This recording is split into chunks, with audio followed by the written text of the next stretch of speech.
ఘనమైన ఉన్నతమైన పరిశుద్ధమైన నీ నామమునకు స్తుతులు స్తోత్రములు చెల్లిస్తున్నాను తండ్రి. మందిరములో చేరినైనా 3 సంవత్సరముల నీ కృపను ధ్యానిస్తూ నీ పిల్లలునైనా సంఘముగా నాయన 4వ సంవత్సరములోనికి ప్రవేశిస్తుండగా నాయన నీ దివ్యమైన వాక్కుల చేత నాయన ఇప్పటి వరకు నీ దాసుని మరుగుపరుచుకొని నాయన మీరు బలపరిచారు.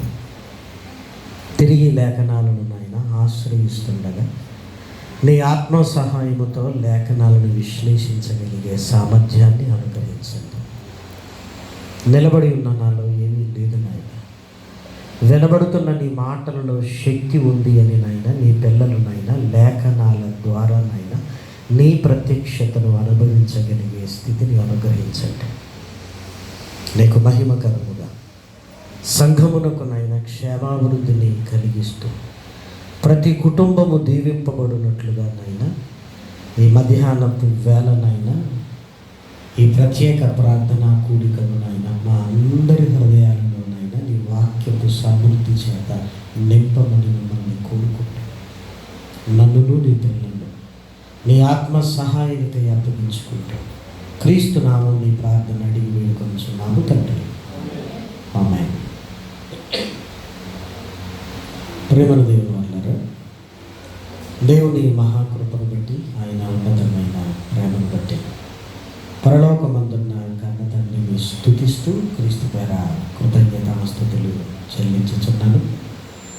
కార్యక్రమాన్ని నడిపిస్తున్న అధ్యక్షులు సేవకులకు, చక్కటి వర్తమానాన్ని అందించిన మరి దేవుని దాసులకు, ఆహ్వానింపబడి వేదికను అలంకరించిన దైవజనులందరికీ నా హృదయపూర్వకమైన శుభములు వందనములు తెలియజేసుకుంటూ సంఘమైన దేవుని పిల్లలైన మీ అందరికీ కూడా క్రీస్తు పేర శుభములు వందనములు తెలుపుకుంటూ పరిశుద్ధ గ్రంథంలో నుంచి కొన్ని చక్కటి మాటలను మనం అందరము కలిసి ధ్యానించడానికి ప్రయత్నం చేద్దాం. పరిశుద్ధ గ్రంథం అనగానే దేవుడు మన కొరకు వ్రాయించింది.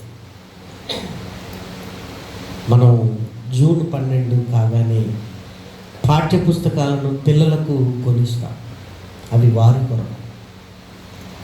దేవుడు కూడా ఈ పరిశుద్ధ గ్రంథాన్ని మన కొరకు వ్రాయించి మన కళ్ళ ముందు పెట్టాడు.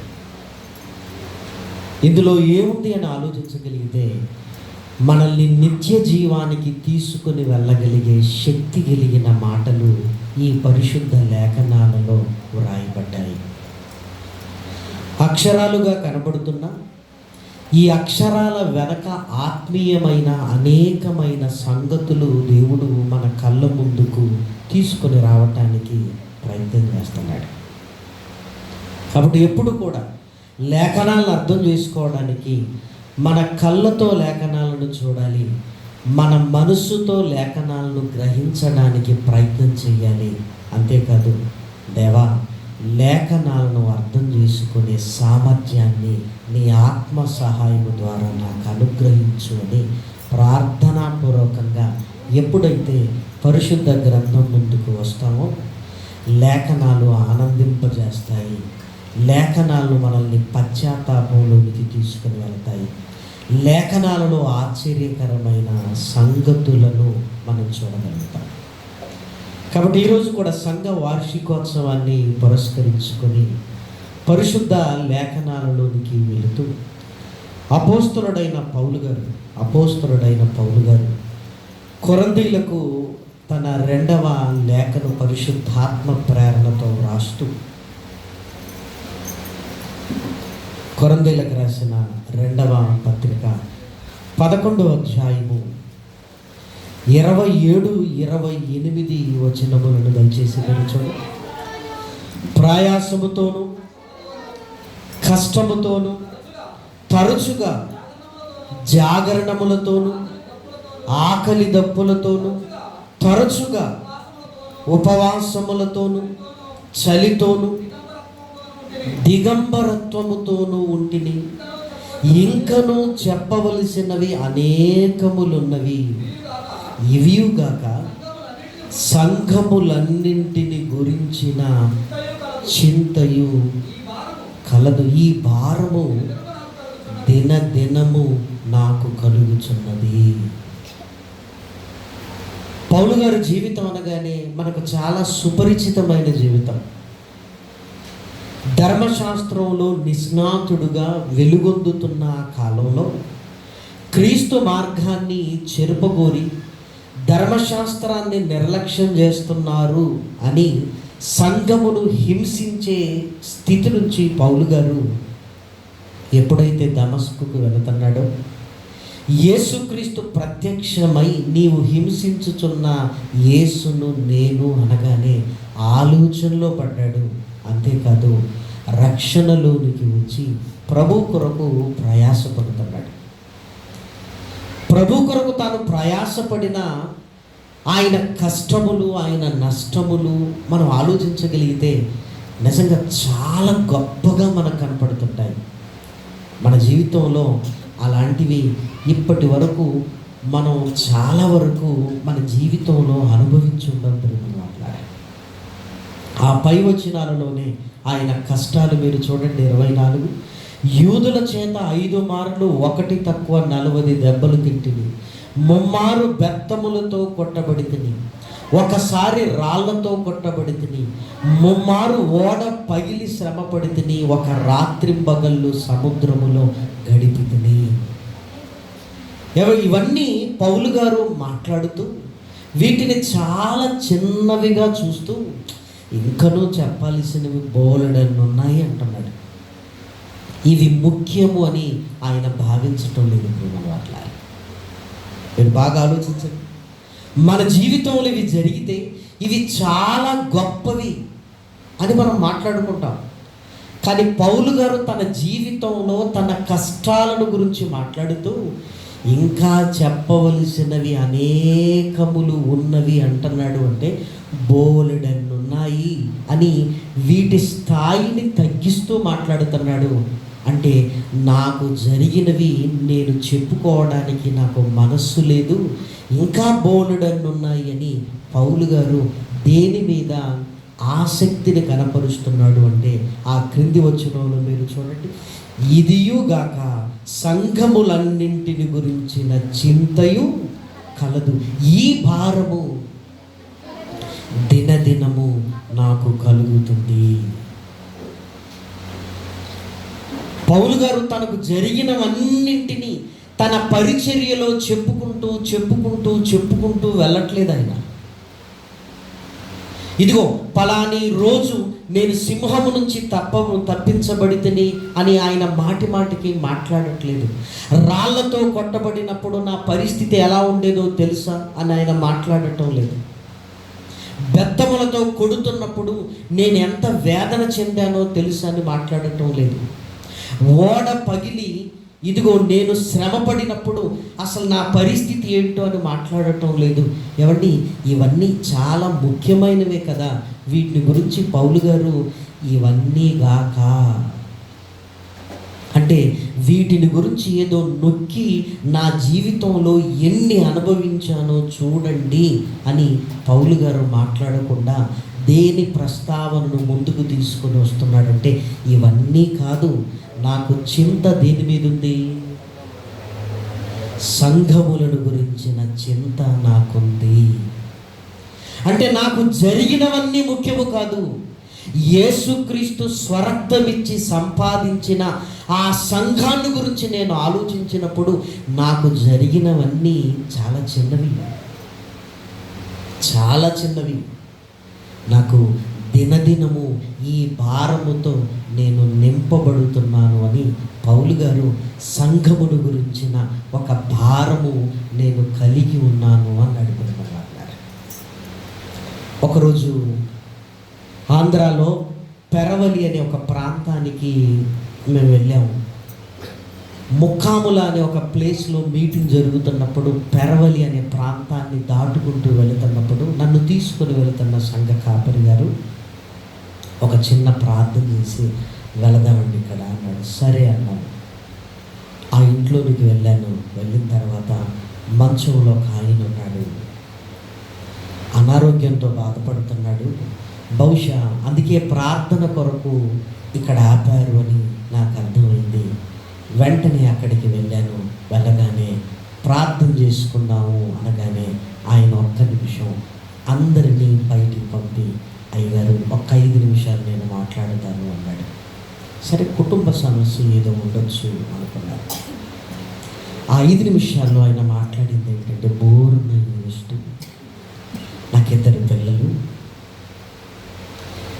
నేను నా యవన కాలములో సైకిల్ మీద తొక్కుతూ అనేకమైన వ్యాపారాలు చేస్తూ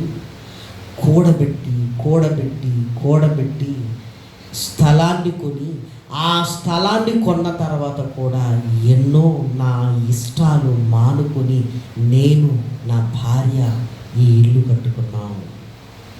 ఇది పెద్దదేం కాదు, ఇదిగో పెంకుటిల్లే, కానీ దీని వెనకాల బోలెడన్ని జ్ఞాపకాలు ఉన్నాయి అని ఆయన హృదయము తెరవబడినట్లుగా, ఈ గోడలు ఎప్పుడు పెట్టామో తెలుసా, ఈ దర్వాజా ఎలా కొన్నామో తెలుసా, ఈ ఫ్లోరింగ్ ఎప్పుడు ఇచ్చామో తెలుసా అని ఒక్కొక్క సంఘటనను ఆయన చెబుతున్నాడు. ఈ ఇల్లు గురించి ఎందుకు చెబుతున్నాడో నాకు అర్థం అవ్వలేదు. వింటూ ఉన్నాను. చివరికి ఆయన చెప్తున్నాడు, నా పెద్ద కొడుకు ఈ ఇంటిని అమ్మేస్తానంటున్నాడు, అమ్మొద్దని చెప్పండి. ఒకవేళ వాడికి ఏదైనా అవసరాలుంటే నేను చనిపోయిన తర్వాత దీన్ని అమ్మమని చెప్పండి. ఇదిగో నా పెద్ద కొడుకు కూడా ఇక్కడే ఉన్నాడు, అలాని వాని కష్టాన్ని చూస్తూ నేను ఊరుకోగలనా? నేను చనిపోయిన తర్వాత దీన్ని అమ్ముకోమనండి అన్నాడు. ఆ దృశ్యాన్ని చూసినప్పుడు నాకేమనిపించింది అంటే, ఒక ఇల్లుతోనే ఇన్ని జ్ఞాపకాలు పెనవేసుకొని ఆ ఇంట్లోనే నేను చచ్చిపోవాలి అన్న ఆశ కలిగి ఉంటున్న ఒక తండ్రి మనసును చూస్తుంటే, కొడుకుకి ఏంటంటే స్థలము ఇల్లు, కానీ తండ్రికి ఏంటో తెలుసా, అది స్థలము ఇల్లు కాదు, తన జీవిత కాలపు జ్ఞాపకాలు ప్రేమలు వాళ్ళారు. అందుకే మీరు ఎప్పుడైనా గమనించండి, పిల్లలు అమ్మేద్దాం నాన్న అంటారు, కానీ తల్లిదండ్రులు ఏమంటారు, వద్దురా అంటాడు. చెబితే వినరు అని పిల్లలు అనుకుంటారు, కానీ అది అమ్మటం అంటే వాళ్ళ జ్ఞాపకాలన్నీ అమ్ముకోవటం ప్రేమన వాళ్ళారా, అది ఇష్టపడరు. చెమటోచి కట్టుకుంటున్న ఇంటి చుట్టూ సంవత్సరాల జ్ఞాపకాలుంటేనే, నేను చనిపోయిన తర్వాత దీన్ని అమ్ముకోరా, నేను బ్రతికుండగా అమ్మొద్దు అని ఆయన ఏమంటున్నాడంటే, ఇదిగో నేను ఇందులోనే చనిపోవాలి. ప్రార్థన చేసి కారు ఎక్కిన తర్వాత ఈ మాట జ్ఞాపకం వస్తుంది.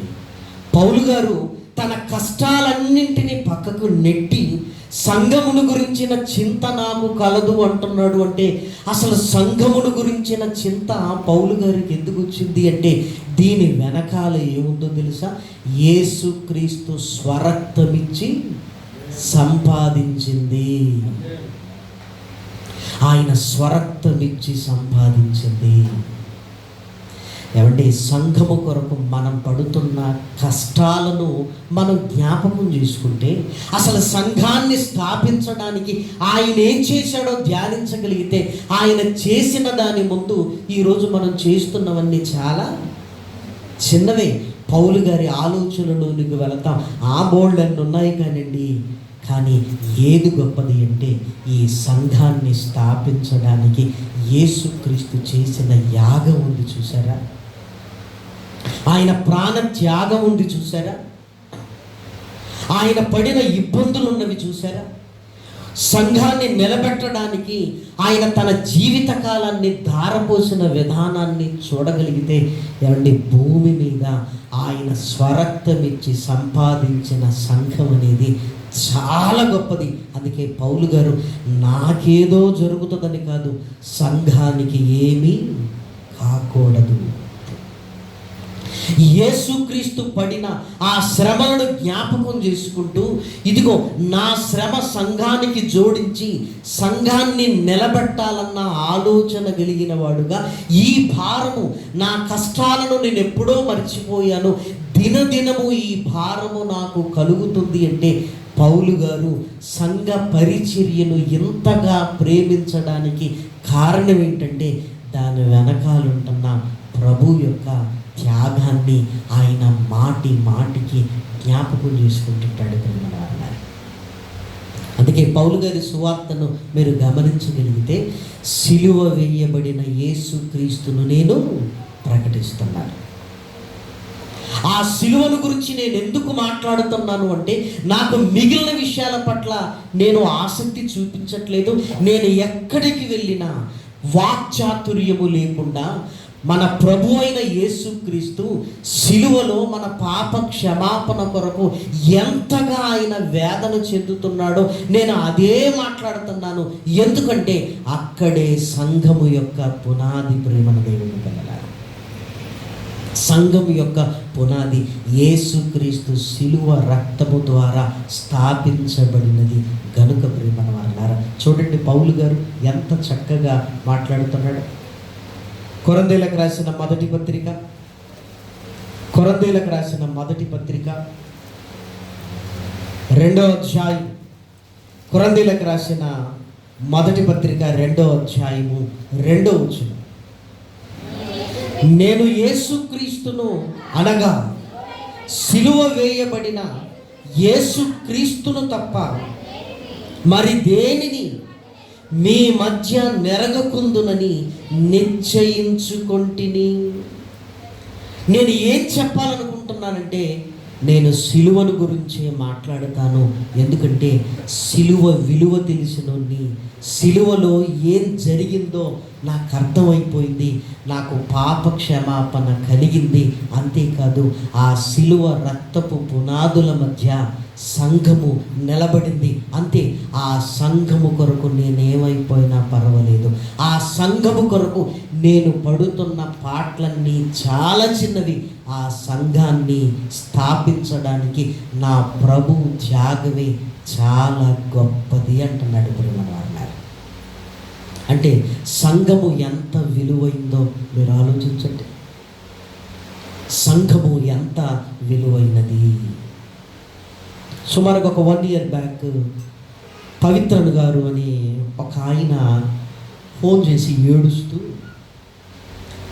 నాకు దేవుడు గర్భఫలాన్ని ఇచ్చాడు, కానీ 7వ నెలలో అబార్షన్ చేయాల్సి వచ్చింది అని, అబార్షన్ చేసినప్పుడు పుట్టిన ఆ పసిగుడ్డు ఫోటోను నాకు సెండ్ చేసి, ఇదిగో నా కుమారుడు బ్రదర్, నా కుమారుడు అన్నాడు. రక్తపు మడుగులో అబార్షన్లో బయటికి వచ్చిన ఆ పిండముగా చిన్న అవయవాలతో ఉన్న ఫోటోను చూసి చూస్తాడు. నాకేమనిపించిందో తెలుసా? ఆయన సిలువలో కార్చిన రక్తము ద్వారా మనల్ని అందరినీ కడిగి మరలా ఒక జన్మనిస్తే మన స్థితి ఇదిగో ఈ స్థితి నుంచి మరలా మనం ఎదిగే స్థితిలోనికి వెళ్ళాం. అంటే మనం తీసుకున్న బాప్తిస్మము ద్వారా ఏం జరిగిందంటే, ఆయన పవిత్రమైన రక్తము నిన్ను మరలా పుట్టించింది, నిన్ను మరలా నూతన జన్మకు తీసుకుని వెళ్ళింది. అంటే మనల్ని ఆయన రక్తముతో తడిపి మన వస్త్రములను తెలుపు చేసి ఇదిగో ఈ సంఘములోనికి తీసుకుని వచ్చాడు ప్రేమ వాళ్ళారా. ఆ పసిగుడ్డుకి ఒక పెట్టె తయారు చేసి శ్మశానానికి తీసుకుని వెళుతున్నప్పుడు బోర్న ఏడుస్తున్న ఆ తండ్రిని చూస్తే, ఇదిగో చచ్చిన మనల్ని కూడా శ్మశానానికి తీసుకుని వెళ్ళవలసిన దేవుడు ఇదిగో పాపము నుండి విమోచన కలిగించి ఆయన రక్తముతో కడిగి మనల్ని ఎక్కడికి తీసుకొచ్చాడు? సంఘములోనికి తీసుకుని వచ్చాడు. అంటే విలువైన రక్షణను మనకు అనుగ్రహించి తన విలువైన సంఘములోనికి మనల్ని తీసుకుని వచ్చాడు. మరి సంఘములోనికి వచ్చిన మన జీవితాలు ఎలా ప్రారంభించి ఎలా ముగించాలి? ఎలా ప్రారంభించాలి?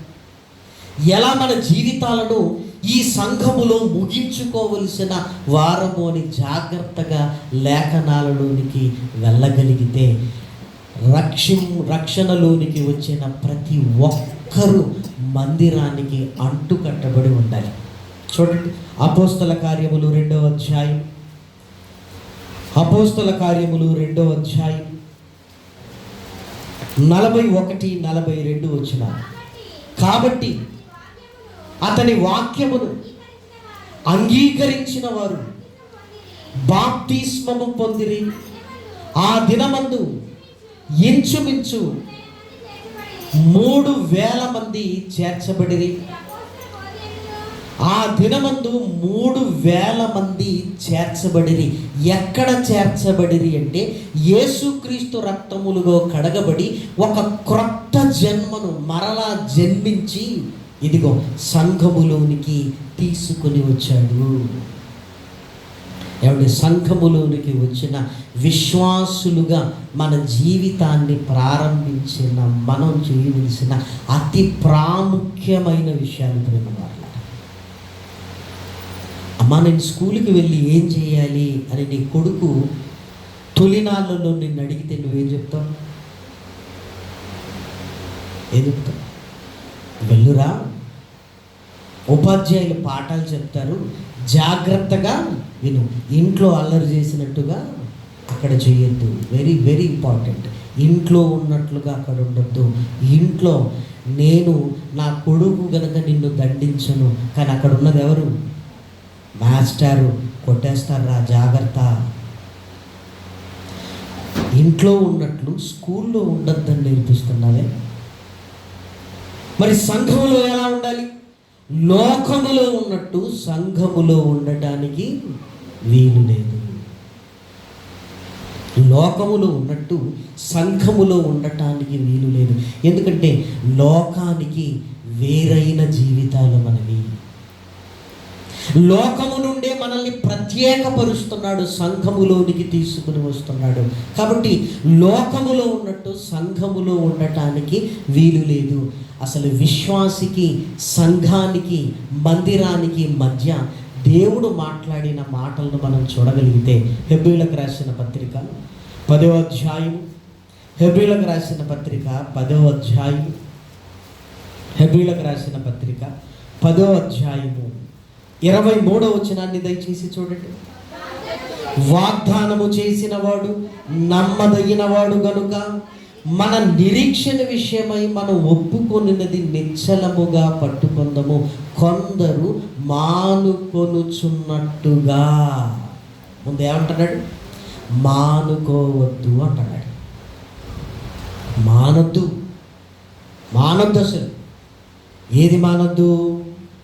మందిరానికి రావటం, కూడుకోవటం, సహవాసాన్ని కలిగి కొనటం మానటానికి వీలు లేదు అన్నాడు. ఎట్టి పరిస్థితులలో అప్పుడప్పుడు ట్రైన్లో మేము ప్రయాణం చేసేటప్పుడు రాజమండ్రి ప్రాంతం నుంచి హైదరాబాద్కు వర్షిప్కు వెళుతూ మరలా వర్షిప్ ముగించుకొని మరలా రాజమండ్రి ప్రాంతానికి వెళ్ళిన వారిని నేను గమనించాను. ప్రేమల వారు ఎక్కడికి వెళ్ళి వస్తున్నారు? వర్షిప్ కొరకు హైదరాబాద్ వెళ్ళి వస్తున్నారు. ప్రతి ఆదివారం వెళ్తారా? ప్రతి ఆదివారం వెళ్తారు. పోయిన వీక్ అంతా వెళ్ళారా? పోయిన వీక్ మంత్ అంతా వెళ్ళారా అని ఆశ్చర్యంగా అడిగి ఎప్పుడైనా మానుకున్నారా? ఇయర్లో మానుకోలేదు. ఎక్కడి నుంచి ఎక్కడి వరకు అండి? రాజమండ్రి ప్రాంతం నుంచి హైదరాబాద్ ప్రాంతానికి. ఎంత సంతోషం కదా, ఎంత సంతోషం అసలు. శనివారం రాగానే మా సిద్ధపాటు ప్రారంభం అవుతుంది. వెళ్ళాల్సిందే. ట్రైన్లలో సీటు దొరకదు, వెళ్ళాల్సిందే. కొన్నిసార్లు అస్వస్థత కనిపిస్తుంది, వెళ్ళాల్సిందే. అంటే వారు రక్షణలోనికి వచ్చిన తొలి దినం దేవునితో వాళ్ళు చేసుకున్న ఒప్పందం ఏంటి అంటే, నాయన మేము ఎట్టి పరిస్థితులలో మందిరానికి మానొద్దు. చూసారు? ఈ మానని స్థితిలో ఎప్పుడైతే మందిరముతో అంటుకట్టబడుతుంటామో ఆ మందిరానికి రావటాన్ని గురించి అపోస్తలుల కార్యములో వ్రాయబడిన మాటను చూడగలిగితే ఇక్కడ కూడా ఒక చక్కటి మాట వ్రాయబడుతుంది. ప్రేమ దేవుని పిల్లలారా, దయచేసి మీరు చూడండి. అపోస్తలుల కార్యముల్లో వ్రాయబడిన చక్కటి మాట ప్రేమన దేవుని పిల్లలారా, 2వ అధ్యాయం 46. మరియు వారు ఏక మనస్కులై ప్రతి దినము దేవాలయములో తప్పక కూడుకొనుచు అన్న దగ్గర ఏం మాట్లాడుతున్నాడు? తప్పక అంటే అర్థం ఏంటండి? ఎట్టి పరిస్థితులలో మానుకునే స్థితి లేదు. రక్షణలోనికి వచ్చిన తర్వాత దేవుడు మందిరములోనికి అనగా సంఘములోనికి మనల్ని తీసుకుని వస్తున్నాడు అంటే మందిరాన్ని మానొద్దు, తప్పక కూడుకొనుచు. ఎట్టి పరిస్థితులలో మందిరానికి రాలేని ఆ దౌర్భాగ్యపు స్థితి మన జీవితాలలో ఉండకూడదు అని ఇదిగో తప్పక కూడుకొనుచు అని రాయబడింది. ఇంకొక మాటను చూస్తే నిజంగా ఇంకా ఆశ్చర్యం కలుగుతుంది ప్రేమన వారలారా. లూకా గారు రాసిన సువార్తలో దయచేసి మీరు చూడండి. లూకా గారు రాసిన సువార్తలో వ్రాయబడిన ఒక చక్కటి మాటను చూడగలిగితే, లూకా గారు రాసిన సువార్తలో వ్రాయబడిన ఒక చక్కటి మాట ప్రేమన వారలారా, 2వ అధ్యాయంలో వ్రాయబడిన చక్కటి మాట ప్రేమన దేవుని పిల్లలారా, 36-37 వచనాలు. మరియు ఆషేరు గోత్రికురాలను పనుయేలు కుమార్తె అయ్యున్న అన్నాను ఒక ప్రవక్తి ఉండెను. ఆమె కన్యత్వము మొదలుకొని 7 ఏళ్ళు పెనిమిటితో సంసారము చేసి బహుకాలము గడిచినదై 84 సంవత్సరములు విధవరాలయుండి దేవాలయమును, ఇక్కడ ఏమైనా రాయబడింది మాట, విడవక అంటే ఎక్కడే ఉండిపోయిందిగా. తప్పక రావటం దగ్గర నుంచి ఏ స్థితిలోనికి వెళ్ళిపోయిందంటే అసలు దేవాలయాన్ని విడిచిపెట్టే స్థితి లేదు. విడవకంటే అక్కడే ఉండిపోయింది ప్రేమ, అక్కడే ఉండిపోయింది. అంటే ఏమనుకుందో తెలుసా? దేవా, ఇదిగో నీ మందిరంలోనికి నన్ను తీసుకుని వచ్చావు, ఈ మందిరాన్ని నేను ఎప్పుడు విడిచిపెడతానో తెలుసా? నా చావే ఈ మందిరానికి నన్ను దూరం చేయాలి. విడువక అక్కడే ఉంటుందంటే రేయింబగళ్ళు. చూసారా? అంటే నూతన జన్మను దేవుడు ప్రసాదించి ఈ మందిరములోనికి మనల్ని తీసుకుని వస్తే ఈ మందిరాన్ని విడిచిపెట్టవలసింది ఎప్పుడు? నీ చావే ఈ మందిరానికి నిన్ను నన్ను ఎడబాపాలే తప్ప ఇదిగో అసలు ఏ కారణము దానికి సరిపోయేది లేదు. దయచేసి ఆలోచించండి. మానక, తప్పక, విడువక అంటే అసలు విడిచిపెట్టే ప్రసక్తి లేదు. దేవాలయములోనే ఉండిపోయింది ప్రేమన దేవుని పిల్లలారా. ఒకనాడు దేవాలయానికి వచ్చింది, మరోనాడు దేవాలయాన్ని విడిచిపెట్టని స్థితి అంటే దేవుడు ఈ గొప్ప సంఘమును మన కొరకు ఆయన తన స్వరక్తమిచ్చి సంపాదించింది. ఇందులోనే మన జీవితాలు ఉండాలి అని ఏదో ఆదివారం ఒక 2-3 గంటలు కాదు, నీ జీవితమే ఈ మందిరముతో ముడిపడింది ప్రేమ దేవుని పిల్లలారా. ఆఫ్టర్ ఆల్ ఇదిగో భూమి మీద ఒక భార్యాభర్తల బంధమే చావే మనల్ని ఎడబాపాలి అని మనం మాట్లాడుకున్నప్పుడు దేవునితో ఉన్న బంధం, బాప్తిస్మము ద్వారా మనము ఆయనతో కలిగిన బంధం, నిన్ను ఆయనను చావు మాత్రమే ఇదిగో ఈ లోకము నుంచి ఎడబాపాలి మన దేవుని పిల్లలారా. అంటే మనిషి జీవితానికి మందిరము ఎంత ముఖ్యమో ఆలోచించండి. మనం కట్టుకుంటున్న ఇండ్ల కంటే దేవుడు మన కొరకు కట్టిన ఈ మందిరం అనేది చాలా ఉన్నతమైనది ప్రేమ వారలారా, ఉన్నతమైనది. మరి ఆ మందిరములోనికి దేవుడు మనల్ని విడవకుండా, తప్పక, మానుకోకుండా ఇక్కడికి రండి అని ఆయన అంటున్నాడు కదా. ఎందుకు అని జాగ్రత్తగా లేఖనాలలోనికి వెళ్ళి మనం చూడగలిగితే అపోస్తలుల కార్యములు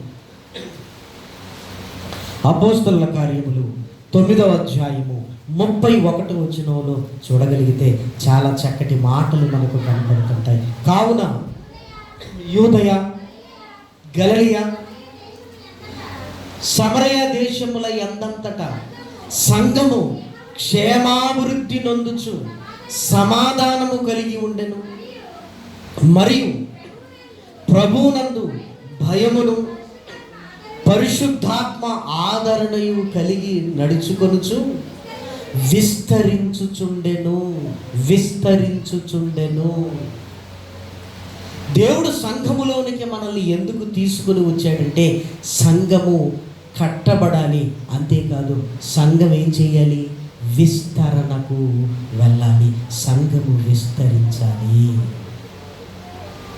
సంఘము విస్తరించాలి అంటే ఆత్మల సంపాదన కొరకు సంఘముగా మనము ఆలోచన కలిగి ఉండాలి. ఈ యానివర్సరీలు, ఈ వార్షికోత్సవాలు ఎందుకు ప్రారంభించారో తెలుసా?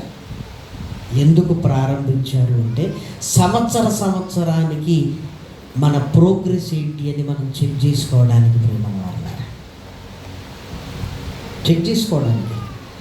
జనవరి 26 వరంగల్లో మా మందిరంలో కూడా వార్షికోత్సవం జరిగింది. దేవునికి కృతజ్ఞతాస్తుతులు చెల్లించిన తర్వాత అందరినీ కూర్చోబెట్టి ఇదిగో పోయిన సంవత్సరం నుంచి ఈ సంవత్సరం వరకు అసలు మన డెవలప్మెంట్ ఏం చేసాం? ఏదో వచ్చాం, వెళ్ళిపోయావా? అసలు నన్ను ఈ సంఘములోనికి తీసుకుని వచ్చిన తర్వాత దేవునికి మనం అందరం కలిసి ఏం చేశాం?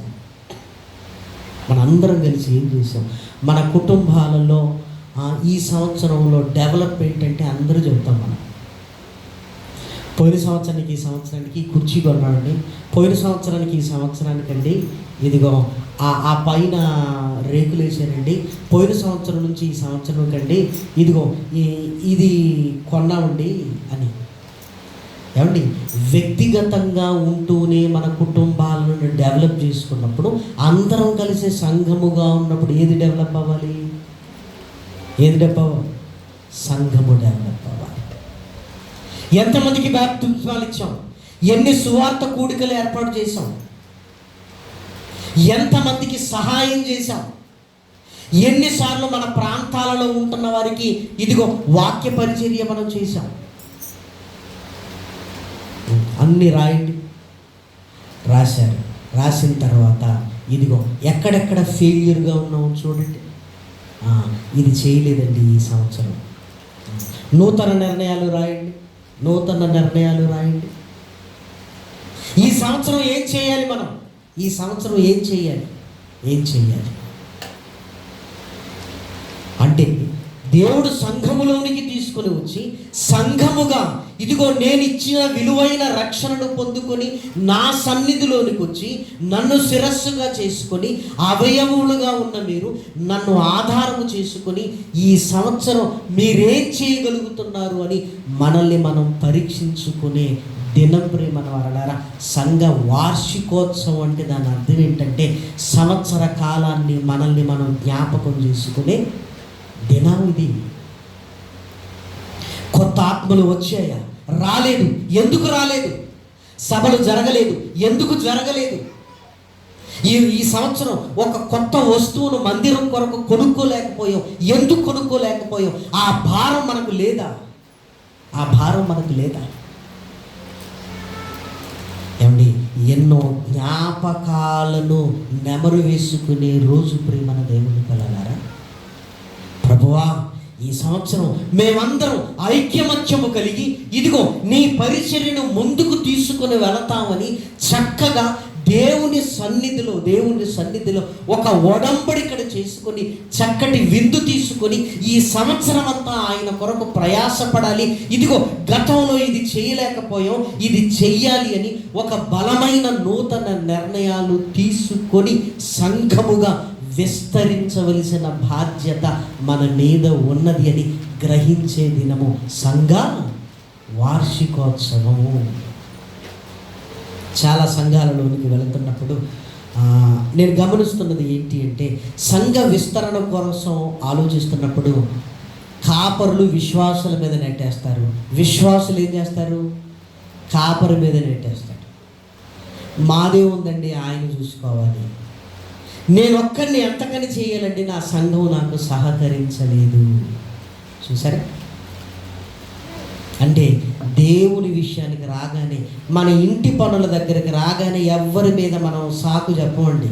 ఇదిగో వీళ్ళు వాళ్ళని సాకు చెప్పం, చేసుకుంటూ వెళ్ళిపోతుంటాం. సంఘం దగ్గరికి రాగానే సాకులు వెతుకుతుంటాం. మన దేవుని పిల్లలారా, అంటే నా బాధ్యత ఏముంది? పౌలు గారు ఏమంటున్నారంటే, నాకు దినదినము ఈ భారము కలుగుచున్నది. అంటే అమ్మో, ఇంకొకరి మీద నేరము మోపడానికి పౌలు గారు ఇష్టపడటం లేదు. ఈ చింత నాకుంది, దినదినము ఇదిగో సంఘము కొరకు నేనేం చెయ్యాలి అన్న ఆ భారము నాకు కలుగుతున్నది. సంఘం అనేది ఆస్తి కాదు ప్రేమ వారలారా, కూర్చున్న ఆత్మలు ప్రేమ వారలారా. ఈరోజు సంఘాలను ఆస్తులుగా చూసుకునే స్థితి ఈరోజు సమాజంలో మనకు కనపడుతుంది. మొన్న ఒక ఆయన ఆకివీడు ప్రాంతంలోనికి వెళ్ళాం, సంతోషపురం.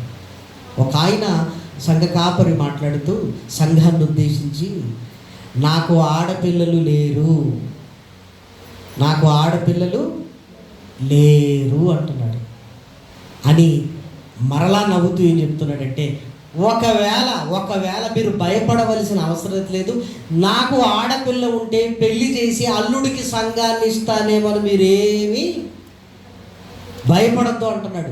ఇది ఎందుకు చెప్పాడు అని నవ్వి, ఎందుకంటే ఆ ప్రస్తావన అంటే ఇక్కడ అంతా అదే చేస్తున్నారండి. అంటే కట్నాల క్రింద ఏమి ఇస్తున్నారట? సంఘం విలువ ఏమైనా అర్థమైందండి? అంటే నేను అది చేయను ఎందుకంటే నాకు ఆడపిల్లలు లేరు అని ఈయన ఏదో గొప్పగా అనుకుంటున్నాడు. అంటే మిగిలిన వాళ్ళు చేశారు, నేను చెయ్యను, ఇది గొప్ప. సంఘం ఆస్త, ఆత్మలు కనిపించటం లేదా? ఒకవేళ ఆస్తి అనుకున్నప్పుడు ఆత్మల మీద ప్రేమ ఉండదండి. అసలు ఎంతసేపు రేట్లు ఎంత ఉన్నాయి, ఎంతసేపు ఇంకేం కొనాలి, ఇంకేం కట్టాలి, ఎవరి పేరు మీద రాసుకోవాలి, ఇదే గోల. కనబడుతున్న 4 ఆత్మలు ఉన్నాయంటే ఈ 4ని 8 ఏం చేయాలి, ఈ 8 16 ఏం చేయాలి, ఈ 16ను 32 ఏం చేయాలి? సంఘ విస్తరణ అంటే ఆత్మల సంపాదన. మనలందరినీ ఇక్కడికి తీసుకుని వచ్చి తన విలువైన రక్షణనిచ్చి సంఘ సహవాసంలో దేవుని వాక్యాన్ని నేర్పిస్తూ మనల్ని బలపరుస్తున్నది. ఎందుకు అంటే మనం అందరము కలిసి సంఘ విస్తరణ కొరకు పాటుపడాలి. ప్రేమ దేవుని పిల్లలారా, ఇందులో పాత్ర అందరిది. బాప్టిజం తీసుకున్న వారిది, ఇదిగో సంఘ కాపరిది. ఇందులో ఒకరిని నిందించుకోవలసింది లేదు. ఎవరి బాధ్యతలను వారు నెరవేర్చగలిగితే, శిరస్సై ఉన్న ఆయన నడిపించటం మొదలు పెడితే సంఘము కట్టబడుతుంది. సంఘం ఏం చేయబడుతుందంటే విస్తరించబడుతుంది. మరి సంఘమును కట్టబడాలి, విస్తరించబడాలి అంటే దేవుడు ఏం చెప్తున్నాడు అంటే ఒక 3 విషయాలు చెప్తున్నాడు. సంఘముగా ఆ 3 విషయాలను చాలా జాగ్రత్తగా ఈ సంవత్సరం అంతా ఈ 3 విషయాలను మనం మరలా జ్ఞాపకం చేసుకొని మీరు చూడండి, దేవుడు ఏం చేయబోతున్నాడో వాక్యాన్ని పాటించగలిగితే ఆయన ఓపెన్ చేసే మార్గాలు ఎంత గొప్పగా ఉంటాయో మీరు ఆశ్చర్యపోతారు ప్రేమన వారలారా. ఎందుకంటే వాక్యములు ఉన్నప్పుడు దేవుడే తోడై తన ఆత్మ సహాయము చేత సంఘమును నడిపిస్తున్నప్పుడు మనం అందరము దాన్ని ప్రత్యక్షంగా చూడగలిగే స్థితిలోనికి వెళ్ళిపోతాం. అపోస్తలుల కార్యములో పరిచర్య ఎలా విస్తరించిందో ఈ 31వ వచనంలో మనకు కనబడుతుంది. దయచేసి చూడండి. కావున యూదయ, గలిలయ, సమరయ దేశములంతటా సంఘము క్షేమాభివృద్ధి నొందుచు, బ్రాకెట్లో కట్టబడుతూ పుట్టినట్లో సమాధానము కలిగి ఉండెను. అంటే సంఘ విశ్వాసులు సమాధానము కలిగి ఉండాలి. నెంబర్ 1, సమాధానము కలిగి ఉండాలి. రెండో విషయాన్ని మీరు చూడండి, మరియు ప్రభువునందు భయమును. సంఘం అంటే ఏముండాలి? భయం ఉండాలి. చాలామందికి ఆ భయం అనేది కనిపించదండి. ఆ భయం అనేది కనిపించదు. కానీ సంఘం అంటే భయం ఉండాలి ప్రియమైన దేవుని పిల్లలారా. రెండవది పరిశుద్ధాత్మ ఆదరణయు అంటున్నాడు.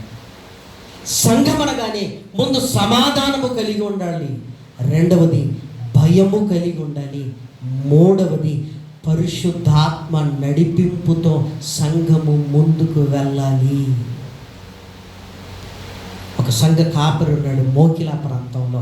వారి దగ్గరికి నేను వెళ్ళినప్పుడు అక్కడ నేను నేర్చుకున్న విషయం ఏంటంటే ప్రతి విషయాన్ని ప్రార్థనాపూర్వకంగా నిర్ణయాన్ని తీసుకుంటాడు.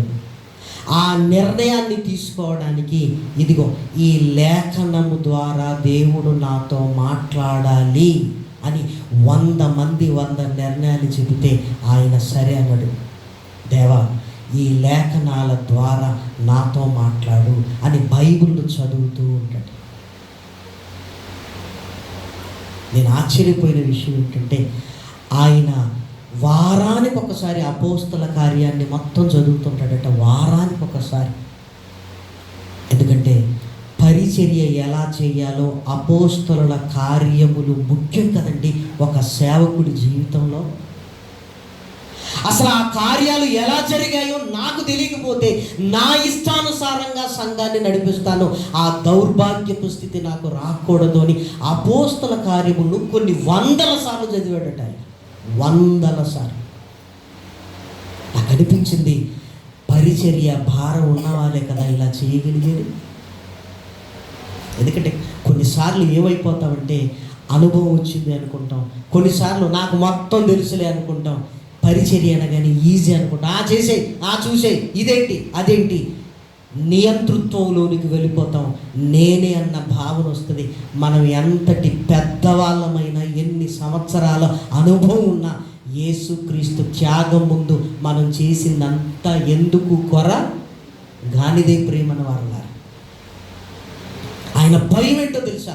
లేదు, అందరూ చెప్పింది విని నేను సంఘములకు అన్యాయం చేస్తానేమో, ఇదిగో వాక్యము ద్వారా దేవుడు నాతో మాట్లాడాలి, ఈ నిర్ణయం ఎందుకు తీసుకున్నారనగానే వాక్యాన్ని తీస్తాడు, చూపిస్తాడు. ఈ వాక్యము ద్వారా దేవుడు నాతో మాట్లాడాడంటే, నన్ను ఎందుకు పిలిచారండి అన్నాను. నన్ను ఎందుకు పిలిచారు? ఇదిగో మిమ్మల్ని పిలవటానికి ఈ వాక్యము ద్వారా దేవుడు నాతో మాట్లాడాడండి. నిజంగా సంఘమునకు సత్యము ఆధారమై ఉన్నప్పుడు ఆ వాక్యమును ఆధారము చేసుకుని ముందుకు వెళుతున్న ఆ సేవకులు చూసినప్పుడు నాకు చాలా సంతోషం వేసింది. ఎందుకంటే మనం ఏమనుకుంటామంటే ఎవరు చేస్తున్నారలే సేవ అనుకుంటున్నాం. మనకు తెలియని దిశలో ఎంతమంది ఉన్నతంగా దేవుని పరిచర్య చేస్తున్నారో తెలుసా? కాబట్టి ఆలోచించండి. సమాధానము కలిగి ఉండను. సమాధానము ఎందుకు కలిగి ఉండాలంటే సమాధానము ఎప్పుడు ఐక్యతను ప్రేరేపిస్తుంది. ఐక్యమత్యం అనేది మహాబలము అనేది చిన్నప్పటి నుంచి కుక్కల్లా పోట్లాడుకోకూడదు, కాకుల్లా కలిసి ఉండాలి అని మనం వింటూనే ఉన్నాం. దేవుడు కూడా ఏం చెబుతున్నాడో తెలుసా? నాయనా, మీరు సమాధానము కలిగి ఉంటే సమాధానము ఐక్యతను కలిగిస్తుంది. మీరందరూ ఒకటిగా ఉంటే, నేను శిరస్సుగా ఉన్నప్పుడు మీరు తలపెట్టింది ఏదైనా జరగకుండా ఉంటుందా? సమాధానము ఐక్యతను కలిగిస్తుంది. ప్రేమన వారలారా, సంఘము ఐక్యత కలిగి ఉండాలి. ఎందుకు? ఆయన శిరస్సు, మనం అందరము శరీరము గనక అవయవాలన్నీ ఐక్యత కలిగి ఉంటే, శిరస్సును ఆనుకొని ఉంటే ఏమండి, సంఘము కట్టబడుతుంది, క్షేమాభివృద్ధిలోనికి వెళుతుంది. ఒక మాట చూడండి, అపోస్తలుడైన పౌలు గారు తెలియజేస్తున్న చక్కటి మాట ప్రేమన దేవుని పిల్లలారా. అపోస్తలుడైన పౌలు గారు ఎఫెసీలకు రాసిన పత్రిక 4వ అధ్యాయం, 4వ అధ్యాయము 1వ వచనం. కాబట్టి మీరు సమాధానమును బంధము చేత ఆత్మ కలిగించు ఐక్యమును కాపాడుకొనుటయందు శ్రద్ధ కలిగిన వారై ప్రేమతో ఒకడునొకడు సహించుచు మీరు పిలువబడిన పిలుపుకు తగినట్లుగా దీర్ఘశాంతముతో కూడిన సంపూర్ణ వినయముతోనూ సాత్వికముతోనూ నడుచుకొనవలనని ప్రభువును బట్టి ఖైదీనైన నేను మిమ్మును బతిమిలాడుకొనుచున్నాను. అంటే మీరు ఐక్యత కలిగి ఉంటే ఏదైనా ప్రభు సహాయం చేత చేయగలరు. ఐక్యత లేకపోతే ఏమీ చేయలేరు. ఐక్యత లేకపోతే ఏమీ చేయలేరు. ఐక్యత అనగానే అందరూ ఒక చోట కూడటం కాదు, అందరూ ఒక చోట కూడుతున్నప్పుడు ఏక మనసు, ఏక తాత్పర్యము, ఏక భావములు కలిగి వెళ్ళిపోతారు. అప్పుడు అందరిలో ఒకే ఆలోచన, అందరిలో ఒకే ఆలోచన లోనికి మనం వెళ్ళిపోతాం. అన్నమాట భార్యాభర్తలుగా మీ ఇంట్లో జరుగుతున్నది ఎప్పుడైనా మీరు గమనించారా? ఉండి మీరు ఏం చేస్తారంటే టక్కున ఒక మాట టీ పెట్టరాదు అంటాం. అది అనగానే భార్య ఉంటుంది తెలుసా, నేను అదే ఆలోచిస్తున్నానండి మీరు అన్నారంట. భర్త ఏం చెప్పలేదు, కానీ భార్యకు కూడా అదే ఆలోచన వచ్చింది. అంటే అర్థం ఏంటి? ఏక మనస్సు, ఏక మనస్సు. ఏమండి ఎక్కడున్నారు? ఇదిగో బయట ఉన్నాను, వచ్చేటప్పుడు చికెన్ తీసుకురండి. ఆయన చికెన్ షాప్ దగ్గరే ఉంటాడు. ఆయన నవ్వి నేను ఇక్కడ ఉన్నానన్న సంగతి నీకు తెలుసు కదా అంటాడు. నాకేం తెలియదండి. అదేంటి చికెన్ తీసుకురావడానికి నేను షాప్కి వచ్చాను, నువ్వేం చెప్పావు? నాకు చికెన్ తీసుకురమ్మన్నా చెప్పావు. ఇలాంటివి ఇంట్లో తరచుగా జరుగుతున్నాయంటే దాని అర్థం ఏంటంటే వారు ఏక మనస్సును కలిగి ఉన్నారనటానికి ఇవి నిదర్శనాలు. ఏక మనస్సు, ఏక మనస్సు. మరి సంఘంలో కూడా ఏక మనస్సు ఎలా వస్తుందో మీరు చూడగలిగితే అపోస్తలుల కార్యములు 2వ అధ్యాయం, అపోస్తలుల కార్యములు 2వ అధ్యాయములో దయచేసి మీరు చూడండి. 2వ అధ్యాయము 44వ వచనం. విశ్వసించిన వారందరూ ఏకముగా కూడి, విశ్వసించిన వారందరూ ఏకముగా కూడి, ఏకముగా కూడి. ఇంతకీ విశ్వసించిన వారు ఎంతమంది? ఆ పై వచనాలలో ఉంది, ఇంచుమించు 3000 మంది చేర్చబడింది. 3000 మంది ఎలా ఉన్నారట అంటే 3000 మంది ఒకటిగా ఉన్నారు అంటే మీరు బాగా ఆలోచించండి, సాధ్యమయ్యే పనేనా? 3000 మంది, 3000 మంది. చర్లపల్లిలోనే ఒక సెమినార్ చేసాం మేము, చర్లపల్లి గార్డెన్స్లో. అక్కడున్న ఓనర్స్ మేము ముగించుకొని వెళ్ళిపోయే ముందు ఆయన వచ్చి చిన్నగా నవ్వుతూ, ఏం చెప్పారండి మీరు? అందరూ ఒకే సమయానికి భోజనానికి వెళ్తున్నారు, ఒకే సమయానికి వస్తున్నారు, కూర్చుంటున్నారు. బోలెడన్ని పెళ్ళిళ్ళు ఇక్కడ జరుగుతాయండి, వాళ్ళని కంట్రోల్ చేయలేక మేము రావాలి అంటే వీళ్ళను వాక్యము నడిపిస్తుంది. అంటే వాక్యములో మనం ఉండగలిగితే ఎన్ని వేల మంది అయినా ఎలా ఉంటారు? ఏక మనసుతో ఉంటారు. మన సంఘంలో ఉన్న సభ్యులు ఎంతమంది? ఒక 50 మంది ఉంటారా? 3000 మంది కలిసి ఉంటే 50 మంది ఎలా ఉండాలి? 3000 మంది కలిసి ఉన్నారు. ఏమన్నా ఒక 50 మంది కలిసి ఉండటం అనేది చాలా చాలా చిన్న విషయం. అలా అని వాక్యం లేకపోతే ఇద్దరు కూడా కలిసి ఉంటారు. 50 మంది కాదు కదా, వాక్యం లేదనుకోండి ఆ ఇద్దరు కూడా కలిసి ఉండరు. ఎందుకంటే సమాధానము లేని చోట ఐక్యత ఉండదు. అపోస్తలుల కార్యములో రాయబడిన మాట చూడండి, 4వ అధ్యాయం 32వ వచనం. విశ్వసించిన వారందరూ ఏక హృదయమును ఏకాత్మయు గలవారై ఉండిరి. ఎవడును తనకు కలిగిన వాటిలో ఏదియు తనదనుకొనలేదు. విశ్వసించిన వారందరూ ఏక హృదయము ఏక ఆత్మయు కలిగి ఉండిరి. చూసారా? ఏమండి, ఎప్పుడు సమాధానము కలిగి ఉంటామంటే వాక్యాన్ని మన హృదయంలో పెట్టుకున్నప్పుడు సమాధానాన్ని కలిగి ఉంటాం. లోకాన్ని మన హృదయంలో పెట్టుకుంటే, లోకాన్ని హృదయంలో పెట్టుకోవటం అంటే ఏంటి? ఇంటి దగ్గర జరిగిన గొడవలన్నీ మనం ఎక్కడ తీసుకొస్తామండి? మొన్న ఒక సంఘ కాపరి గారు, ఏమండి నా విశ్వాసులు మానేశారండి దేవాలయానికి అన్నారు. ఎందుకు మానేశారంటే, నాకేం తెలియదండి, ఒక విశ్వాసి ఇంకొక విశ్వాసికి అర్పించాడట వడ్డీకి. ఈయన తీసుకున్న సంగతి తెలియదు, ఈయన ఇచ్చిన సంగతి కూడా నాకు తెలియదు. ఇద్దరికి గొడవ వచ్చింది. గొడవ వచ్చి నా దగ్గరకు వచ్చారు. నా దగ్గరకు వచ్చినప్పుడు ఈయన అన్నాడు, ఏమని? ఇదిగో వాళ్ళు డబ్బులు ఇవ్వట్లేదు అయ్యగారు, మీకు చెప్పే బాధ్యత లేదని ఈయన అన్నాడట. ఆయన పిలిచి అడిగాడట, వడ్డీకి ఇవ్వచ్చు అసలు మీరు చెప్పరా అని. ఈయన మళ్ళీ ఇంటి చెప్పాడట. నాకు ఎవరికి చెప్పాలో అర్థం కాలేదండి అన్నాడు. అంటే డబ్బులు వడ్డీకి ఇచ్చేది వాళ్ళే, తీసుకునేది వాళ్ళే. గొడవ రాగా ఎక్కడికి వచ్చేసారు? అప్పుడు అయ్యగారిని అంటున్నారు, మీరు చెప్పరా వడ్డీకి ఇవ్వద్దని. ఇదేంటండి, అయ్యగారు ఏం చేశాడు ఇప్పుడు? అయ్యగారు ఏం చేశాడు ఇప్పుడు? అయ్యగారండి, మరి ఆయన వడ్డీకి అడుగుతున్నాడు, ఇయ్యమంటారా అని ఈయన అడిగారా? 2 నెలల వడ్డీ ఇచ్చినప్పుడు తీసుకోమంటున్నాడండి అని తీసుకోవాలని అడిగాడా? ఏం ఉండదండి. గొడవ రాగానే ఎక్కడికి వచ్చేస్తుందండి? చూసారా?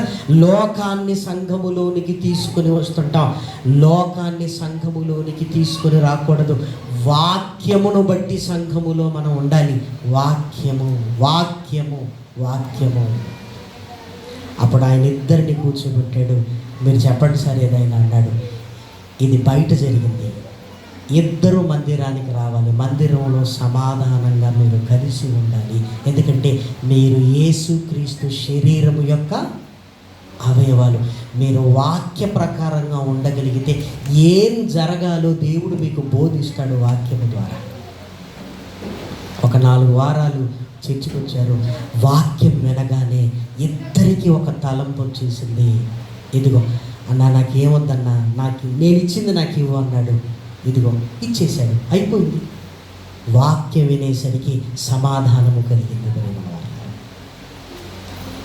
కాబట్టి ఎట్టి పరిస్థితుల్లో ఈ 50 మంది ఒక దండల దారం ఎలా పువ్వులను కలుపుతూ ఒక దండగా ఉంటుందో అలాగే వాక్యం అనే బంధము చేత ఆత్మ కలిగించు ఐక్యతను కాపాడుకొనుట యందు శ్రద్ధ కలిగి ఉండాలి. శ్రద్ధ కలిగి ఉండాలి ప్రియమైన వారు. కాబట్టి లోకములో ఉన్న విషయాలు సంఘములోనికి తీసుకొని రావద్దు.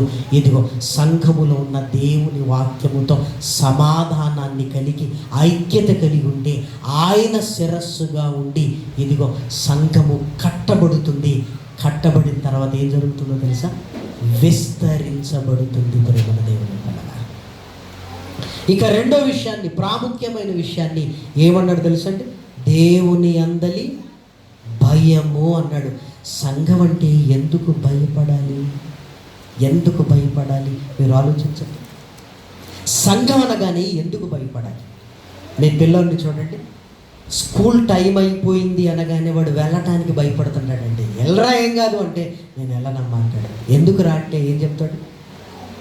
మాస్టరు నిలబెడతాడు, మాస్టరు కొడతాడు. వాడికి ఆ భయం ఉంది. చూసారా? 2 దెబ్బలు వేస్తాడన్న భయం ఒక పిల్లవాడికి ఉన్నప్పుడు దేవుని సన్నిధి అనగానే మొట్టమొదటిగా ఉండాల్సింది ఏంటంటే భయం. ఆ భయం ఉంటే ఎలా కూర్చోవాలో అర్థమవుతుంది.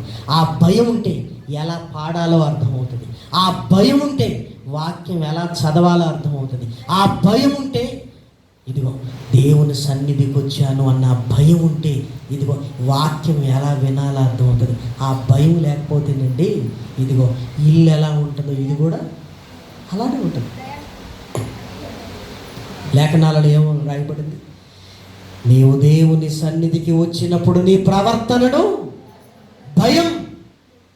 నువ్వేం మాట్లాడుతున్నావో జాగ్రత్త, ఏం మాట ఇస్తున్నావో జాగ్రత్త, ఏం ప్రార్థన చేస్తున్నావో జాగ్రత్త, ఎన్ని గంటలకు వస్తున్నావో జాగ్రత్త, దేవునికి ఎలా ఇస్తున్నావో జాగ్రత్త. సణుగుతూ గునుగుతూ ఇస్తున్నావా? ఎవరికి సణుగుతూ గునుగుతూ ఇస్తున్నావు? ఏమండి, భయము కలిగిన వాడు దేవుని సన్నిధిలో ప్రతి విషయంలో జాగ్రత్తగా ఉంటాడండి, జాగ్రత్తగా ఉంటాడు. ప్రసంగి గ్రంథంలో రాయబడిన మాట చూడండి. ప్రసంగి గ్రంథం 5వ అధ్యాయం, ప్రసంగి గ్రంథము 5వ అధ్యాయము 2వ వచనం. నీవు దేవుని సన్నిధిని అనాలోచనముగా పలుకుటకు నీ హృదయము త్వరపడనీయక నీ నోటిని కాచుకొననిమ్ము. దేవుడు ఆకాశమందున్నాడు, నీవు భూమి మీద ఉన్నావు. మొదటి వచనము, నీవు దేవుని మందిరమునకు పోవునప్పుడు నీ ప్రవర్తనను జాగ్రత్తగా చూచుకొనుము. అంటే భయము కలిగి ఉండాలి, భయము కలిగి ఉండాలి. ప్రేమ దేవుని పిల్లలారా, ఆ భయము ఏమండి భక్తిని పుట్టిస్తుంది. అందుకే సామెతల గ్రంథంలో ఎప్పుడు కూడా మీరు చూడండి, భయభక్తులు భయభక్తులు భయభక్తులు భయభక్తులు. అంటే భక్తి ఎవరికి ఉంటుంది చెప్పండి? భయం ఉన్నవాడికి. భయము లేనివాడికి భక్తి ఉండదు. భక్తి లేనివాడు దేవాలయానికి వచ్చినా ఒకటే, రాకపోయినా ఒకటే. ఎందుకంటే లోకంలో ఉన్న వాళ్ళు కూడా భక్తి లేకుండానే బతుకుతున్నారు కదా. ఆలోచించండి, భయం ఉన్నప్పుడు నువ్వు భక్తిలో ఎదుగుతావు. భయం అనగానే ఇదిగో మనుషులను చూసి కాదు, వాక్యమును బట్టి. ఇదిగో మందిరమని, ఇక్కడ దేవుడు ఉన్నాడు, నన్ను చూస్తున్నాడు, నా మాట వింటాడు, నా ప్రవర్తనను ఆయన గమనిస్తున్నాడు, నా హృదయము ఆయనకు తెరవబడి ఉన్నది, తెరవబడి ఉన్నది, తెరవబడి ఉన్నది. మీరు ఆలోచించండి. ఒకరోజు ఒక మందిరానికి వాక్యం చెప్పడానికి వెళ్ళాను. వెళ్ళిన తర్వాత గబగబా వెళ్ళి కూర్చోగానే ఒక ఆవిడ ఆ మందిరం బయటనే ఉండి ఏడుస్తూ ఉంది. ఎండ పడుతుంది, ఏడుస్తుంది. మందిరం లోపలికి రమ్మనండి అని సంఘ కాపరితో నేను చెప్పాను, మందిరం లోపలికి రమ్మనండి అన్నాడు. వెంటనే సంఘ కాపరి వెళ్ళి, అమ్మా ఏంటమ్మా ఎందుకు ఏడుస్తున్నావు ఏంటంటే, ఈరోజు నా దేవుని మందిరానికి నేను ఆలస్యంగా వచ్చాను, లోపలికి వచ్చే అర్హత నాకు లేదు అని ఆ బయట మోకాలు వేసినది. ఎంతసేపటి వరకు తెలుసా?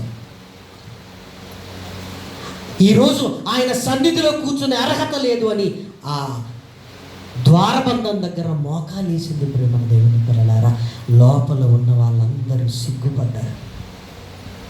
ఒకరోజు మనం కూడా ఇలా వచ్చిన వారమే, కానీ ఈమె దేవుని సన్నిధికి ఇస్తున్న విలువ చూడండి. ఏ రోజైనా అలా చేసామా ప్రేమను వారులారా? మనం ఏ రోజైనా అలా చేసాం? అలా ఎందుకు చేయం? ఎప్పుడు పోతే ఏంటి, ఆశీర్వాదానికి అనుకునే వాళ్ళు కొంతమంది, పాటలు అయిపోయాయని ఎంక్వైరీ చేసేవాళ్ళు కొంతమంది, ప్రసంగం ఎక్కడిది మధ్యలో ఉందా దాటాడా ముగింపులోకి వచ్చింది అంటే వచ్చేవాళ్ళు కొంతమంది. ఇంకా కొంతమంది ఏంటో తెలుసంటే, ఇంకా కొంతమంది ఆ వాక్యం అయిపోయేంత వరకు పిచ్చి పట్టినోడు తిరిగినట్టుగా ఆ ప్రాంతం అంతా తిరుగుతుంటాడు. కుదురుగా కూర్చోడు, బైబిల్ పట్టుకొని కూర్చోడు. దేవుడు నాతో ఏం మాట్లాడబోతున్నాడు అనేది ఉండదు. ఎందుకు వచ్చారండి అసలు? భయము లేని మందిరంలో భయం లేకపోతే భక్తి నీ జీవితంలో రాదు. భక్తి లేకపోతే నువ్వు ఎలా ఎదగగలుగుతావు, ఎలా విస్తరించగలుగుతావు? భయము. అందుకే మొట్టమొదటి శతాబ్దంలో సంఘము కట్టబడుతున్నప్పుడు ఆ మాట వ్రాయబడింది చూడండి. అపోస్తలుల కార్యములు 2వ అధ్యాయము 43వ వచనం. అప్పుడు ప్రతి వానికి నీ భయము కలిగెను, ప్రతి వానికి భయము కలిగెను, ప్రతి వానికి భయము కలిగెను, భయము కలిగెను. ఎప్పుడైతే భయము కలిగిందో సమాధానము, విస్తరణ, సంఘ విస్తరణ జరిగింది. ప్రియమైన వారలారా, సంఘంలో కూడా చిన్న చిన్న తేడాలు వస్తున్నాయి. మరలా భయపడ్డారండి. ఏం భయపడ్డారో తెలుసా? అననీయ సప్పీరాలు ఇంతకే అమ్మేశారా? ఇంతకే ఎందుకయ్యా? దేవుని సన్నిధి అంటే భయం లేకుండా బతుకుతున్నారు. పేతురు గద్దించగానే విలవిల విలవిల కొట్టుకుని అందరి కళ్ళ ముందు ఇదిగో ప్రాణాలు విడిచారు. అననీయ సప్పీరా ఏమంటే కళ్ళ ముందు ప్రాణం పోతుండగా సంఘము చూసింది. అప్పుడు సంఘానికి ఎలా ఉంటుందండి? భయం. మరి మన కళ్ళ ముందు ఏం జరగలేదు అనుకుంటున్నారేమో. ప్రతి కుటుంబంలో, సంఘానికి దూరమైన వారి కుటుంబాలలో జరుగుతుంటుంది. అది నీకు అర్థం అవ్వాలి. అందుకే చాలామంది అడుగుతుంటారు, అయ్యగారు మా జీవితంలో ఈ కష్టం ఎందుకు అనగానే నేను వేసే ప్రశ్న ఏంటంటే, ముందు ఆదివారం ఆరాధనకి వెళ్ళక ఎన్ని రోజులైందని అడుగుతాను. సంవత్సరం అంది అయ్యగారు. అందుకే ఇది జరిగింది. ప్రార్థన మానేసి ఎంతకాలం అయింది? 6 నెలలు అయిందయ్యా. బైబిల్ చదవక ఎన్ని రోజులైంది? ఇదిగో ఇవి జీవితంలో లేకపోతే కుటుంబానికి ఆశీర్వాదాలు అంటే ఎలా? ఏమంటే మీరు భోజనానికి వెళ్ళారనుకోండి, అక్కడికి ఫంక్షన్స్ వడ్డించేటప్పుడు కూర్చుంటే భోజనం వస్తుంది. మీరు కూర్చోకుండా అటు తిరుగుతుంటే మీ దగ్గరికి రాదండి. బంతిలో కూర్చున్న వాడికి అన్నీ వాడి దగ్గరికి వస్తాయి. నీళ్ళు వస్తాయి, పెరుగు వస్తాయి, ఎన్ని ఐటెంలు ఉంటే అన్నీ వస్తాయి. తిరుగుతున్న వాడికి ఏమొస్తుందండి? ఇది ఎంత నిజమో, మందిరానికి వచ్చిన వాడికి దేవుడు ఏం చేస్తాడు? అన్నీ ఇస్తాడు. అన్నీ ఆయన సన్నిధిలో ఉన్నవాడికి ఏం తక్కువ? ఆయన సన్నిధిలో లేకపోతేనండి ఏది జరగదు. మనం ఏమనుకుంటామంటే ఆయన సన్నిధికి దూరమైనందుకే ఇది జరుగుతుంది అని మనం అనుకో. అది అర్థం అవుతేనండి కుటుంబాలలో జరుగుతున్నాయి మనం గమనించగలిగితే భయపడిపోతాం. మరి మనం అలా అమ్మో దేవుని సన్నిధికి దూరం అయితే ఎంత భయంకరమైన పరిస్థితులు వస్తాయా అని. కాబట్టి భయము, దేవుడంటే భయము. మూడవది ప్రేమల దేవుని పిల్లలారా, ఇదిగో ఆత్మ ప్రభావం. ప్రేమల దేవుని పిల్లలారా, పరిచర్య మొట్టమొదటిగా ఎలా ప్రారంభించబడుతుందో చూడండి. అపోస్తల కార్యములు 2వ అధ్యాయము, అపోస్తల కార్యములు 2వ అధ్యాయము 1వ వచనము నుండి. పెంతెకొస్తను పండుగ దినము వచ్చినప్పుడు అందరూ ఒక చోట కూడి ఉండిరి. అప్పుడు వేగముగా వీచు బలమైన గాలి వంటి ఒక ధ్వని ఆకాశము నుండి అకస్మాత్తుగా వారు కూర్చుండి ఉన్న ఇల్లంతయు నిండెను. మరియు అగ్ని జ్వాలల వంటి నాలుకలు విభాగింపబడినట్టుగా వారికి కనబడి వారిలో ఒక్కొక్కరి మీద వరాలగా అందరూ పరిశుద్ధాత్మతో నిండి కొనిన వారై. అందరూ పరిశుద్ధాత్మ అంటే అసలు పరిచర్య ప్రారంభమే దేని ద్వారా? పరిశుద్ధాత్మ సహాయము ద్వారా. అందుకే అపోస్తల కార్యములన్నింటిలో మీరు చూడండి, చదువుకుంటూ వెళుతుంటే పరిశుద్ధాత్ముడు బలపరుస్తున్నాడు, పరిశుద్ధాత్ముడు తీసుకుని వెళుతున్నాడు, పరిశుద్ధాత్ముడు ఆటంకపరిచాడు, ఇదిగో వారిని తీసుకుని వెళ్ళాడు, ప్రభు వారితో మాట్లాడాడని కనపడుతుంటుంది కార్యములంతటిలో. ప్రేమల వారలారా, అంటే అపోస్తలులు తాము చేసిన కార్యములన్నింటినీ దేని ద్వారా చేశారు? పరిశుద్ధాత్మ సహాయము ద్వారా కార్యములు జరిగాయి. ఏమండి, మన ప్రేరేపణ వేరుగా ఉంటుంది, పరిశుద్ధాత్మ ప్రేరేపణ వేరుగా ఉంటుంది. మీరు ఆలోచించండి. మన ఆలోచన వేరు, దేవుని ఆలోచన వేరు. మరి దేవుని ఆలోచన ఎలా తెలుసుకోవాలి? వాక్యము. మరి ఆ వాక్యము ద్వారా నాతో ఎవరు మాట్లాడతారు? పరిశుద్ధాత్ముడు నిన్ను ప్రేరేపిస్తాడు. వాక్యము ద్వారా దేవుడు నీతో మాట్లాడతాడు. ప్రేమన దేవుని పిల్లలారా, అందుకే ఇదిగో అపోస్తలులు ఆత్మ సహాయముతో ఆదరింపబడుతున్నారు. విశ్వాసులలో సమాధానం ఉంది, దేవుని సన్నిధిని భయం ఉన్నప్పుడు ప్రియమైన వారలారా సంఘము కట్టబడుతుంది. కట్టబడిన తర్వాత ఏం జరుగుతుంది? విస్తరించబడుతుంది ప్రియమైన దేవుని వారలారా. ఇదిగో 3 సంవత్సరములు పూర్తి చేసుకొని మిమ్మల్ని మీరు కట్టుకునే స్థితిలో ఉన్నారు. ఇది కట్టబడటమే కాదు, ఏం చేయాలి? విస్తరించాలి. ఇప్పుడు విస్తరణ అంటే ఏంటి? మరలా ఒక 5 ఏళ్ల తర్వాత మనం అందరం ఇక్కడే కూర్చొని వార్షికోత్సవాన్ని మనం జరిగిస్తుంటే సంఘ కాపరి గారు తిమోతి గారు ఏమనాలి అంటే, ఇదిగో యేసుక్రీస్తు రక్షణ ప్రార్థన మందిరపు బ్రాంచ్లు ఇదిగో ఇక్కడ ఒకటి ఉంది, అక్కడ ఒకటి ఉంది, అక్కడ ఒకటి ఉంది అని మేము వినాలి. అంటే అర్థం ఏంటి? సంఘం ఏం చేయబడింది? విస్తరించబడింది. ఇప్పుడు కట్టబడుతుంది, తర్వాత విస్తరించబడుతుంది. ఒక చెట్టును వేసి మీరు చూడండి, ముందు ఒక కాండం తనను తాను నిలదొక్కుకోవడానికి ప్రయత్నం చేస్తుంది, తర్వాత కొమ్మలు శాఖోప శాఖలు. ఇదిగో ఈ 3 ఏళ్ల సంవత్సరంలో దేవుడు మిమ్మల్ని కడుతున్నాడు ప్రేమ దేవుడు. ఈ కట్టటమే కాదు, విస్తరించాలి. ఇదిగో పలాని క్రీస్తు రక్షణ ప్రార్థన మందిరం సహవాసం బ్రాంచ్ ఇక్కడుంది, ఇక్కడుంది, ఇక్కడుంది, ఇక్కడుంది. ఎందుకంటే సంఘములు విస్తరించాలి. సంఘములు విస్తరిస్తున్నాయంటే ఆత్మల సంపాదన కొరకు దేవుడు మిమ్మల్ని అందరినీ వాడుకుంటున్నాడు అని దాని అర్థం ప్రియమైన దేవుడు కలడారా. కాబట్టి ఇదిగో నూతన సంవత్సరంలో నూతన ఆలోచనలతో ఆత్మ సహాయముతో సమాధానము కలిగి ఐక్యమత్యముతో పరిశుద్ధాత్మ ఆదరణతో దేవుని యందుని భయముతో మిమ్మల్ని మీరు కట్టుకొనుచు సంఘము విస్తరించాలి అని నా హృదయపూర్వకంగా కోరుకుంటున్నాను. ఈరోజు అసలు యాక్చువల్గా శామ్యూల్ గారని ఖమ్మంలోని ఒక సంఘ కాపరి గారు ఈ తేదీని అడిగారు. మరలా వారికి ఈ తేదీ వీలు పడకపోయేసరికి 28కి మార్చుకున్నారు. నేను గమనించింది ఏంటి అంటే, ఈ ఫస్ట్ తేదీ నేను వారికి ఇచ్చాను కదా అని నేను అనుకున్నాను. కానీ దేవుడు ఎక్కడ నడిపించాడు? ఇదిగో మీ దగ్గరికి నడిపించాడు. ఎందుకంటే దేవుని ఆలోచనలు ఎంత గొప్పగా ఉంటాయంటే, నాయన నేను ఆ మందిరంలో ఉండాలి కదా, అక్కడ యవనస్తుల కూడిక పెడతానన్నారు కదా, అక్కడ వాళ్ళకు కుదరలేదు, మరలా ఇక్కడికి తీసుకొచ్చావా? ఇక్కడికి తీసుకుని వస్తాడు. అనేక సంఘాలకు తీసుకుని వెళ్ళి వారికి చెప్పవలసిందే వారికి చెప్పిస్తాడు. నేను నేర్చుకోవలసిందే నేర్చుకుంటాను. ఎందుకంటే ఇదిగో సంఘ పరిచర్యలో అనేక మెలకువలు మనం నేర్చుకోవాలి. దేవుని మీద ఆధారపడగలిగే స్థితిలోనికి మనం వెళ్ళిపోతే సంఘ విస్తరణ జరిగిందంటే అంతకంటే ఆనందం ఏముంది ప్రేమ వల్ల? ఎంత సంతోషం. కాబట్టి దేవుడు ముందుగా మిమ్మల్ని ఆయన ఎంచుకున్నాడు.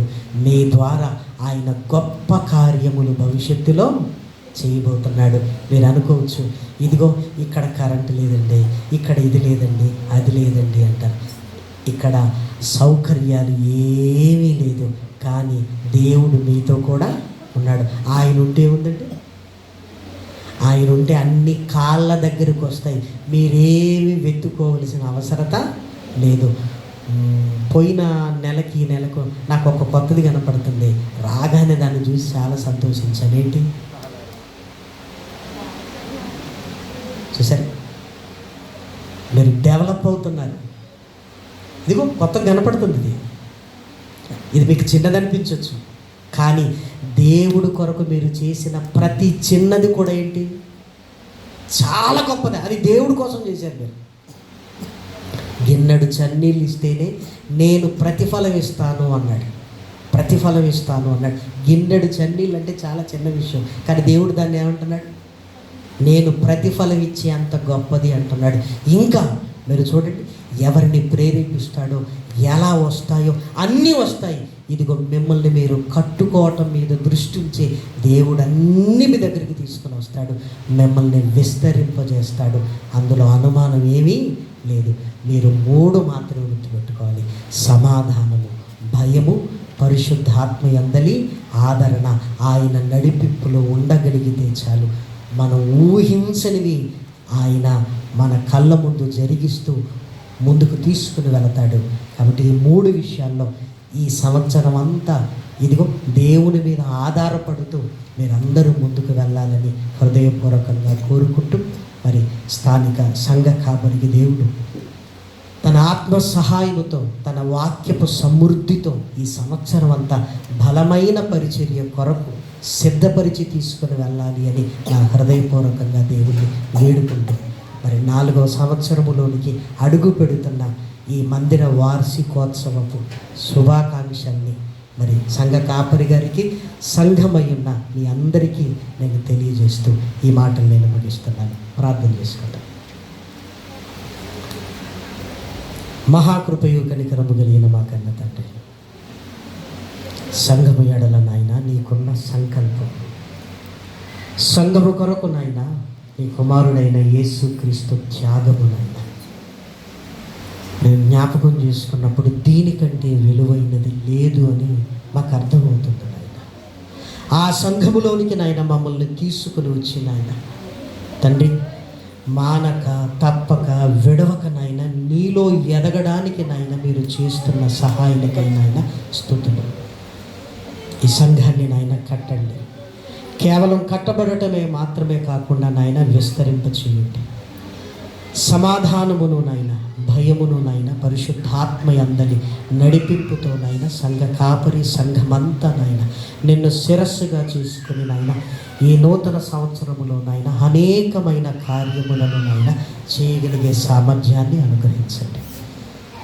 నీ పిల్లల ఆనందములో నాయన మాకు కూడా పాలిపంపులు కలిగించినందుకు హృదయపూర్వకంగా కృతజ్ఞతాస్తుతులు చెల్లిస్తూ, ఘనత మహిమ ప్రభావము నాయన మీకే ఆరోపిస్తూ, నీ సన్నిధిలో నాయన మమ్మల్ని మేము తగ్గించుకుంటాం. ఎత్తబడిన వాక్యము నాయన సంఘమునకు నాయన ప్రయోజనకరముగా క్షేమాభివృద్ధిని కలిగించండి. ప్రతి కుటుంబాన్ని దీవించండి. ప్రతి హృదయము నాయన నీ అందు నాయన వర్ధిల్లునట్లుగా నాయన నీ పిల్లలతో మాట్లాడమని మిమ్మల్ని కోరుకుంటూ, ఇక్కడున్న సేవకులను నాయన, వారి సంఘాలను నాయన, వారి పరిచర్యను నాయన, వారి కుటుంబాలను, వారి కలిగిన సమస్తమును నాయన దీవించి ఆశీర్వదించండి. ఈ అంత్య దినాలలో నాయన సంఘములన్నీ నాయన తండ్రి ఆత్మల సంపాదన కొరకు నాయన తండ్రి ప్రయాసపడుతుండగా నాయన కృపతో నాయన నీ పిల్లల్ని బలపరిచి నాయన ముందుకు తీసుకొని వెళ్ళమని మిమ్మల్ని కోరుకుంటూ, తిరిగి నాయన రేపటి దినము నుంచి రాజమండ్రిలో జరగనింటున్న సభలలో నాయన మాకు తోడుగా ఉండండి. ప్రసారమవుతున్న శాశ్వత ప్రేమ టీవీ కార్యక్రమాలు అనేకులకు రక్షణార్థమైన మారు మనసు కలుగునట్లుగా నాయన నీ వైపు హృదయాలు మళ్లించుకున్నట్లుగా నాయన దీవనకరముగా జరిగించమని బ్రతిమలాడుతూ ప్రాధేయపడుతూ, ఘనత మహిమ ప్రభావం హృదయపూర్వకంగా కృతజ్ఞతాస్తుతులు క్రీస్తు నామమున ప్రార్థన అడిగి నాము తండ్రి.